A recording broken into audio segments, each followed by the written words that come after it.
Hello guys, welcome to my channel. Guys, जैसा कि आपको पता है, अभी वर्ग 2 का एग्ज़ाम का रिजल्ट है वो आ गया फाइनली।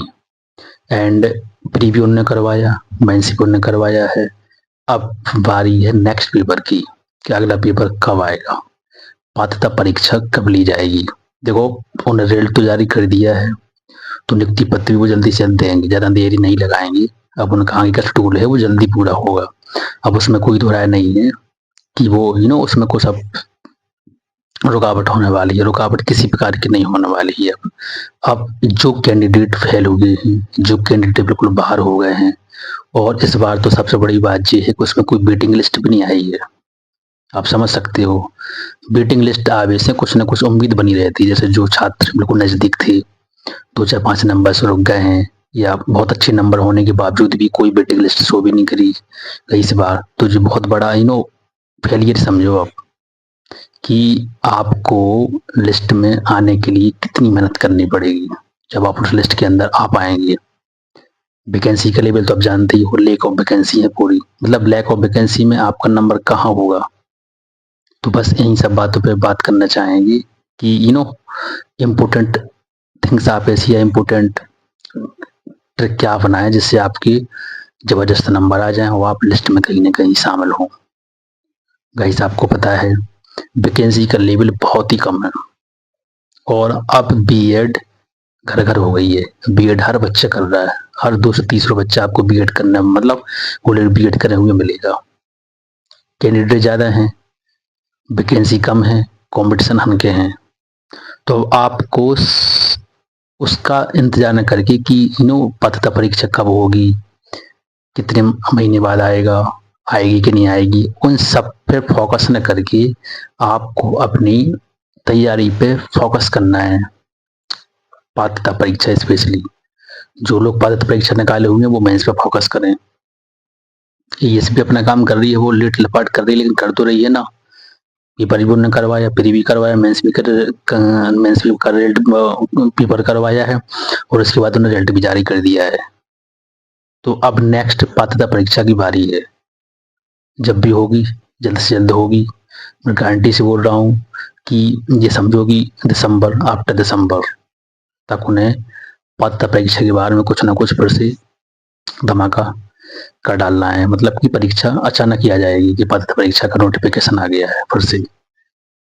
तो बस मैं आप सब लोगों से ये बोलना चाहूंगा, जो ऑलरेडी छात्र फेल हो गए हैं, अनफॉर्चुनेट जिनका फाइनली सिलेक्शन नहीं हो पाया वर्ग 2 में, वो सिर्फ और सिर्फ अपनी, या जिन लोगों ने पात्रता परीक्षा पास ही नहीं कर पाए थे, जिन लोगों ने पात्रता परीक्षा पास की है, मेंस निकाला है और मेंस में उनका नंबर नहीं आ पाया, तो उनको सिर्फ और सिर्फ फोकस करना है मेंस पे। कि किन यू नो किन 2 4 नंबर की वजह से रह गए, कहाँ कौन सी उनमें चूक पाई गई, या कौन से सब्जेक्ट में कौन सा एरिया आपका कमजोर था जिसकी वजह से आपके नंबर कम आ गए हैं और आप कहीं ना कहीं से बाहर हो गए, वो आपका बगल वाला पास कर निकल गया है।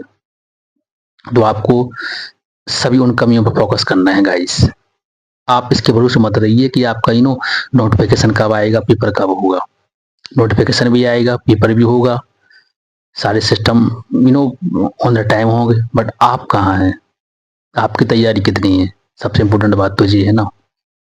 वैकेंसी का लेवल ज़्यादा हाई नहीं रहेगा, ये आप समझना। एमपी सरकार में जो वैकेंसी निकल रही है आप सब जाने हैं ऑलरेडी, आप सबको पता ही है किस प्रकार से कितने नंबर ऑफ वैकेंसी आ रही है। लेकिन फिर भी उन नंबर ऑफ वैकेंसी में आपको अपने लिस्ट में अपना नाम ऑलरेडी चाहिए, तो आप प्लीज लग जाइए अभी से। और सबसे बड़ी बात ये है कि you have full time, you have much time. आप उन बारीकी पर ध्यान दीजिए, और मैं तो आपसे बोलूंगा कि आप थोड़ी अभी एनसीईआरटी पे पढ़ाई करिए, क्योंकि फैक्चुअल तो आई थिंक सभी करते हैं। फैक्चुअल तो आपको यूट्यूब पे बहुत सारे भरमार वीडियो मिल जाएंगे, लेकिन आपको तैयारी करना है डीपली वाली, कॉन्सेप्ट वाली तैयारी। क्योंकि देखो, फॉर एग्जाम्पल के तौर पर 100 का पूर्णांक, 100 में 70, 75 या 65 प्लस तो सब बच्चे नंबर लेके आ जाते हैं। लेकिन 75 प्लस की आगे लड़ाई है ना। 70 तक तो समझो फैक्चुअल लेके आप मतलब कि एफर्ट लगा के वहाँ तक 70 तक पहुँच जाएँगे, लेकिन 75 के आगे वही बंदे पहुँचेंगे जिनकी कॉन्सेप्ट क्लियर होंगे, जिनने कहानी बेस पूरी चीज़ें क्लियर की होंगी।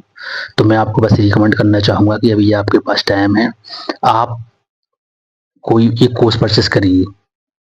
जिस अकेडमी का आप कोर्स परचेज़ करना चाहेंगे उससे आपकी सिस्टमैटिक तो पूरी तैयारी हो जाएगी। मतलब कि सिस्टमैटिक तरीके से पूरा सिलेबस खत्म करवा देंगे वो। और दूसरी बात ये है कि आपको एक्स्ट्रा तरीके से एनसीईआरटी वाली चीज़ पढ़ना है। एनसीईआरटी बेस्ड चीज़ें, जैसे आप एसएसटी हैं फॉर एग्जांपल के तौर पर, या साइंस से ही क्यों ना, साइंस की सबकी एनसीईआरटी आती हैं, या मैथ से हैं तो मैथ से आप बारीकी उन सारी चीज़ों पे फोकस कर डालिए कि जहाँ पर आपके लिए एकदम ये लग रहा है कि सर यहाँ पर तो 10 में से 5 2 ही नंबर आएँगे। तो कहीं न कहीं पे आपको लिस्ट में नाम होने वाला है अभी से। देखो कॉन्फिडेंस आपको तभी आएगा जब आपकी सारी चैप्टर्स पे, सारी सिलेबस पे कमांड होगी। तभी आपको लगेगा कि sir I can do it, we can do anything. जी कॉन्फिडेंस आपको तभी झलकेगा जब आपको पूरे सिलेबस पे कमांड होगी, बारीकी से आपने मेहनत की होगी और एनसीईआरटी बेस आपने पढ़ाई की होगी। तो बस मैं आपको ये बात और मतलब यूँ रिकमेंड करना चाहूँगा कि आप अभी से एनसीईआरटी वाली चीज़ें पढ़िए। एनसीईआरटी पे फोकस करिए पूरा-पूरा। क्योंकि देखो कोई भी टॉपिक आप क्लियर करेंगे तो यदि आपने उसकी कहानी बेस या एनसीईआरटी को पूरे एक पूरा स्टोरी बेस चीज़ें पढ़ी होगी ना, तो वो चीज़ें आपको कहीं न कहीं क्लिक कर जाएँगी माइंड में। एग्ज़ाम में ये चीज़ें आपको वहाँ क्लिक करेंगी। वो आप अभी अब देखना है, हमारा इसका पेपर हुआ था पिछले साल का, आप उठा के देखना उसको। उन्होंने जो उसमें क्वेश्चन पूछे हैं सारे एनसीईआरटी बेस्ड क्वेश्चन रखे हैं एसएसटी के। 4-4 5-5 उन्होंने लाने दे दी हैं। जैसे यूपीएससी लेवल में क्वेश्चन आते हैं वैसे सारे पेपर रख उठा के देखिए, आप उसका पेपर देखिए। आज से आई थिंक 2 साल पहले हुआ था जब उन्होंने करवाया था एमआरएस का टीजीटी लेवल का पेपर। तो सारी चीज़ें रखी थी मतलब कि यूपीएससी लेवल की। वो उन्हीं बंदों पे क्वेश्चन बने हैं जिन लोगों ने एनसीईआरटी क्लियर करी है ऑलरेडी। मतलब कॉन्सेप्ट वाली चीज़, नॉट अ फैक्चुअल। फैक्चुअल वाले क्वेश्चन तो बहुत ही कम मिल रहे थे। तो कहीं न कहीं बाय द वे उन्होंने आपको कॉन्सेप्ट वाली चीज़ें रख दी हैं वर्ग 2 में, तो फिर से आप बाहर हो जाएँगे। क्योंकि सबको पता है कब, कैसे, कहाँ, लेकिन हाउ, व्हाय, ये चीज़ें तो बहुत इम्पोर्टेंट है। क्यों, कैसे में तो आपको वो सारी कॉन्सेप्ट वाली चीज़ें क्लियर करनी पड़ेगी जहाँ से आपके नंबर 75 प्लस होने वाले हो। 75 प्लस आपके नंबर होगा तो आप लिस्ट में 1000% होंगे गाइस। मैं लिख के दे रहा हूँ आपको। सो प्लीज़ आप अभी आपके पास देखो, सबसे बड़ी बात ये है कि जब टाइम ज़्यादा हो ना तो आप रिलैक्स माइंड में तैयारी कर सकते हैं, कोई बर्डन नहीं है।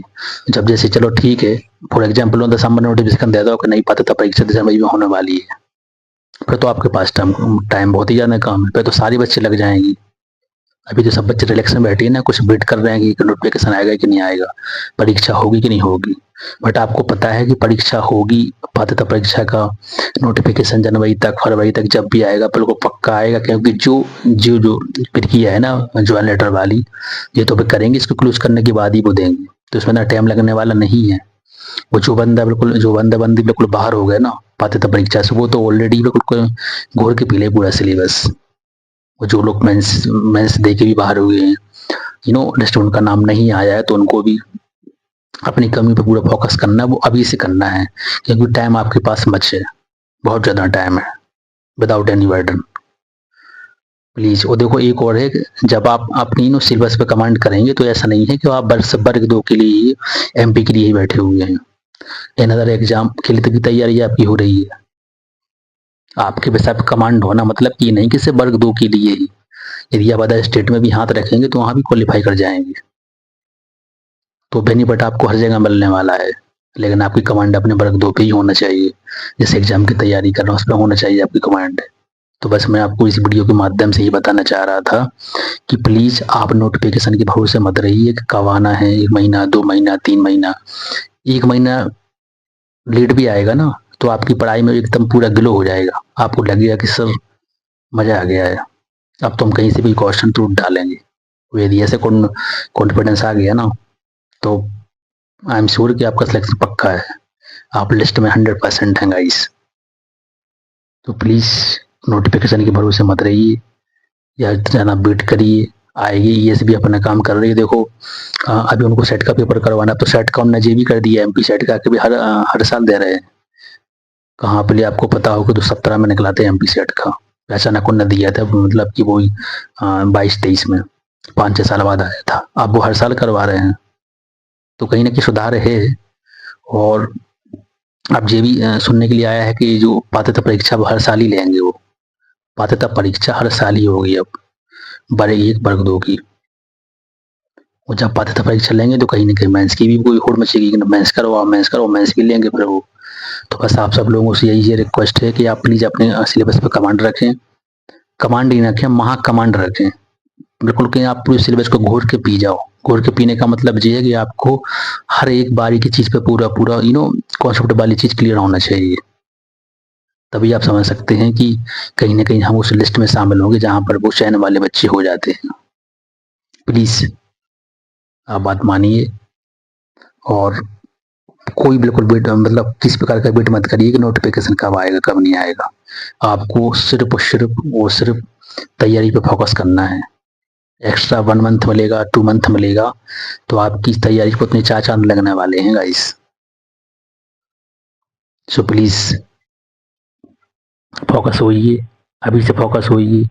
और उसके साथ साथ दूसरे एग्जाम भी दिखते चलिए, ये नहीं कि सिर्फ वर्ग 2 मतलब जिस विषय से आप हैं उससे सिमिलरिटी यदि कोई अनदर एग्जाम हो रहा है तो आप उस पर भी साइड में फोकस कर सकते हैं दोस्तों।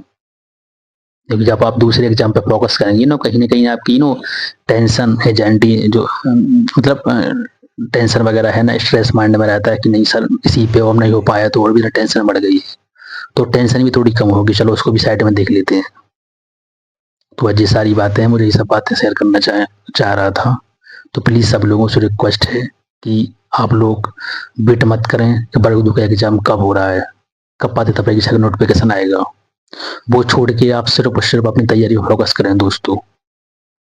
सिलेक्शन आपके हाथ में है, आज नहीं तो कल। डिपेंड करता है कि आपकी कमांड कितनी हो सब चीज़ों पर। चलो मिलते हैं नेक्स्ट वीडियो में जल्द से जल्द। जय हिंद, जय भारत, जय श्री राम।